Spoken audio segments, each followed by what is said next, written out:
be presenting the exhibit 50 summits. You may ask, right, what's with the summits? But when you're 50, probably you're allowed to go emotional and to reflect, because that's a good number.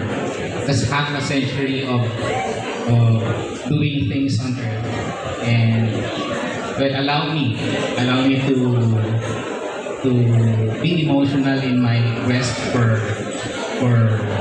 for meaning. My 50 years is not your ordinary 50 years. They are spent under the sun, under the heat of the sun, spent exposed to chemicals, spent to work, long hours of work in communities. So that's why I think I am allowed to encapsulate all this body of works into an exhibition. Last year, I actually asked permission, not to my artists and friends, but to the universe, that I wanted to stop doing art. I summarized my whole existence, my whole experience in Mindanao in an exhibition called Sum. So I summed them all up because I think I was done. And then came,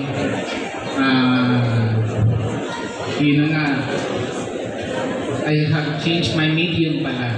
No? Hindi na pala yung painting at saka yung semento and yung monument ko. What happened to me was that I had this realization that I had a different medium. No? While I was doing the monuments in Mindanao, the communities changed, but the communities also changed the artists. So I have changed with it, and I have seen that there's a different kind of subject, art, which is the human soul. That's why we got into the mentoring programs. We go deep into communities. We mentor even fishermen and fisher folks and farmers. So we change our modules because even my 50 years of being around communities, we have experienced firsthand that art can really make a difference in the lives of people. We saw it and it was working. And now it's not the time to stop doing art. And that's why I said I've reached my summit in terms of art, of the physical art making. Now I have changed my art, which is the people. So yun ang nangyari sa akin. So please excuse my drama. And because the people change me, it's humbling. It's really humbling when you are out there. When you are out there in communities, it would really bring you down with them, and you've seen what's happening on top. And like here, yung ating mga paintings po, it's a bit expensive, but you bring that to the communities. Ang dami po namin mga gamit din sa pera na yan. No? It's a lot of help for us. Lalo na ako kasi I'm the one heading the group, and most of the time wala akong funding. I am like a Robin Hood. I rob the rich. I use that money. I'm sorry, but I use it to good use. Every cent of it, no? Yun po yung ginagawa natin. But you move around, no? It's like a Pandora's box. There are so many more communities out there whom we can change as artists. That's why my life right now is like an inspiration to our fellow artists, especially those who have made it to the summit. Come down with us, come back down, and help us. Imagine mo kung marami tayong tumutulong, no?